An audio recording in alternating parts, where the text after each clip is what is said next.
All right, we are back for another Doc Talks. This week we are talking about how to get back to your activity, whatever activity that is that an injury potentially took away from you.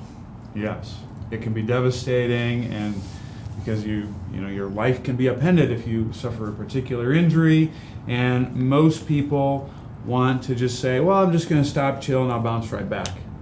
We think that that's not a good idea because you'll get out of shape fast, and then it makes that bounce back that much harder. And there's just better strategies than that. Absolutely. Sometimes that can absolutely work. We've heard millions of times where, oh yeah, I just rested and I felt better and then I got back to it. Yes, but there's better strategies. There's definitely better ways to go about it. So that's what we're going to talk about. We're going to talk about a couple of tips on how to create a better strategy for getting back to the activity that you want to get after being injured by those things. Yes. Cool. Let's dive in. So, mindset's the first topic. Mindset going back into the activity that you're trying to regain is huge. You have to kind of humble yourself most of the time. So if you're a scratch golfer, if you are lifting at X amount of weight and you expect to get back to that after injury, you have to know that there's going to be gradual steps to get back there as opposed to getting right back into it. If you have a sprinting injury, you don't get right back into sprinting the same amount or the same fast times that you had before. There's graduation that has to happen. So making sure that your mindset going into this is correct is very, very important for your progression, because a lot of times we'll get frustrated. We'll be like, oh, I'm not where I'm supposed to be at. You're not supposed to be there until you've graduated to where you're supposed to be at. So make sure that you have a realistic mindset that tissues need time to heal, that there's going to be certain things that you're not good at in the beginning, but you have to earn that stuff back. Yeah. Humble yourself a little Absolutely. You have no idea how much I have to tell Kyle that when he injures himself from his 60-pound bicep curls. 60. That was 2020. 2021. We're going 70s. 80s. We're going 80s. And that goes to our next point in this regard, is when you are returning, you do have to be humble and you have to move slow. I have a saying that is called slow cook the brisket. This is how I tell people to get back to physical activity. So if you cook the brisket or any type of thicker cut of meat, you have to cook it slow in order for it to be juicy. If you go too fast or you go too hot, you're going to burn it and you got to get a new slab of meat. The same thing applies when it comes to returning to physical activity. If you were doing the amount of weight, if Kyle was doing his 80-pound bicep curls, he's not going to start at 80 pounds when he gets back, but 40 might be okay. Mm-hmm. Yeah. Changing the rep ranges might be okay. You want to start with a little bit, see how you respond, and then you can go up from there. And if you make a change, you don't want to change a bunch of things at once. You either want to increase the amount of stuff that you're doing overall, so that could be volume. So if Dr. Booth is normally used to 5 sets of 10 with his bicep curls, we might only do 2 sets of 10 to start. And then if that goes well, we could either maybe bump them to 2 sets of 15, or we could increase the weight. You want to change one variable at a time as you're making changes and returning back to physical activity. The pump won't be as real, but it is what it is. You Yep. got to make sure that you humble yourself and you take those graduated steps. Absolutely. So mindset, humble yourself, and then go slow into your progressions. Testing the movement that caused the injury is usually something that is kind of threatening to ourself, because we're like, oh, we just hurt ourselves doing this however many weeks ago, or however many, whatever time frame you're trying to heal yourself in. Testing that movement, you need to expect that it's not going to be comfortable going into it. If you squatted before and that hurts your back or your knee or your ankle or whatever it is, when you get back into it, your brain's going to tell you that's threatening. You hurt yourself recently doing this. Mm-hmm. So expect that discomfort, but know that that's going to happen and you're going to get better from that, given if you've let the tissues heal and you have the right guidance on some of that stuff. But you need to expect that that's not going to be comfortable. We have a lot of patients that come in and say, yeah, the golf swings still hurt when after I did some exercises and tried to get myself better and let those tissues heal.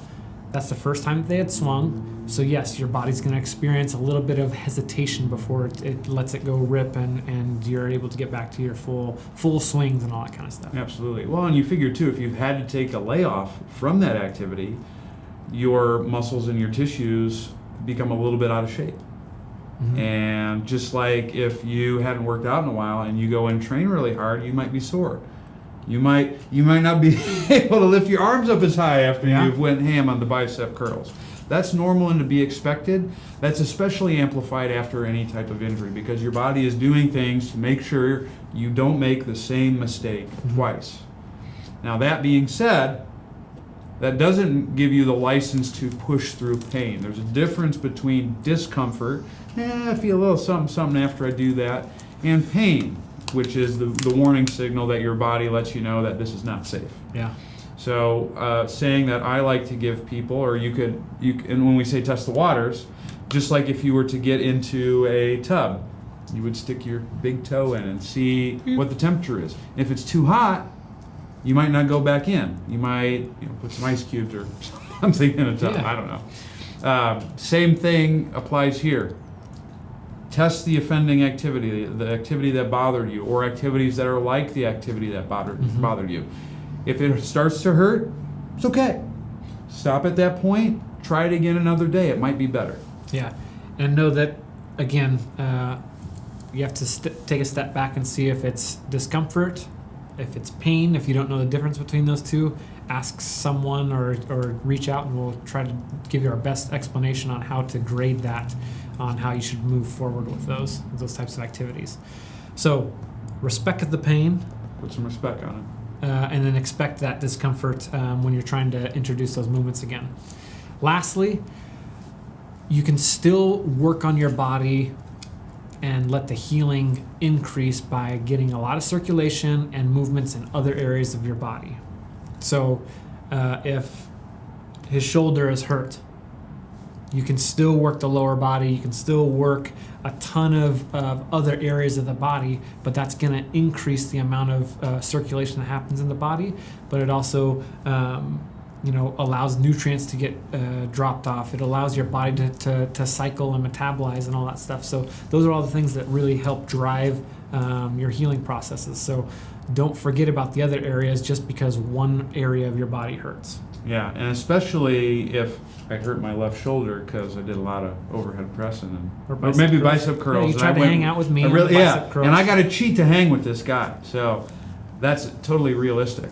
Also working the opposite arm in that case, because the cool thing is you'll actually get some strength carryover to the other side if you work the right side. And the reason why that is because both sides connect at the spinal cord and they crosstalk between one another. So it's a great way to also maintain some strength when you're not working the area that hurts.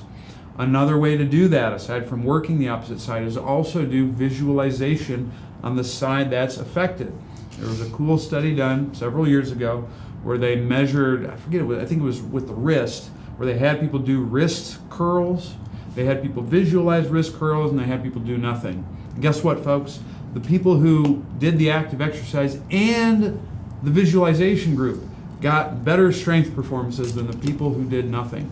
So if you're doing bicep curls only on the right arm and you can't on the left, visualize that pump happening. Visualize that bicep just bulging. Boom. Bulging out of the sleeve. Yes. It's huge. Huge. So, go for it. No. So if you do that, you ought to be in business. So you have 3 topics or 3 tips, 3 things to think about when you're entering back into the realm of that painful movement or whatever activity it was that caused pain. Use those things. Use your mindset. Know that you're going to kind of test out that injury movement, and then we want to get as much movement into the other areas of your body as possible to, again, increase that healing. So if you have questions, you need any guidance on any of that stuff, we are always here at 702-558-2151. Give us a call. We would be happy to talk to you with a free discovery session, 30 minutes with one of us or one of our other docs, and we can help you get along the way. Also, check us out on the web, elevatesph.com. We are here to help you if you are in the Vegas area. Nice. We'll see you guys.